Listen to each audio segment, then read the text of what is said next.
Happy Retirement Day po, Midwife Wilma! Ngayong araw na ito, malungkot kami pero masaya rin. Nagkaroon kami dyan ng konting salo-salo at syempre, mga mensaheng galing sa puso namin.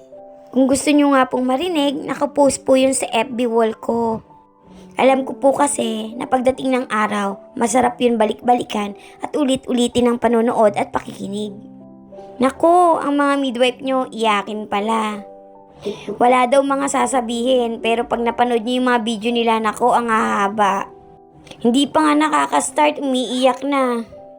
Ganun siguro talaga, no? Kasi hindi lang katrabaho ang turing natin sa isa't isa. Lalo na sa mga pinagdaanan natin. Masaya, malungkot, biruan at mga tawanan. Ang aming nurse Nika, hindi namin ni-expect, iyakin din pala.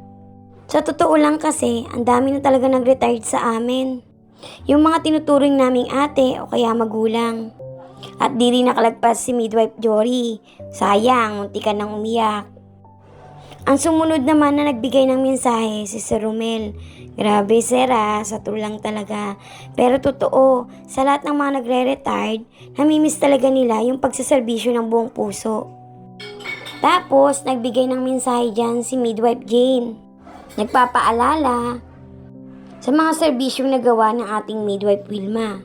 Si Ma'am Agnes naman, nagpaalala sa isang masayang halakak.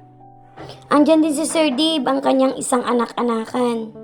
Si Ate Lucy, na talaga namang marami naman pala silang pinagsamahan. Mga usapan nila na talagang tumatatak sa puso nila. Si Sir Raymark, na anak-anakan niya rin mula pa ng COVID days.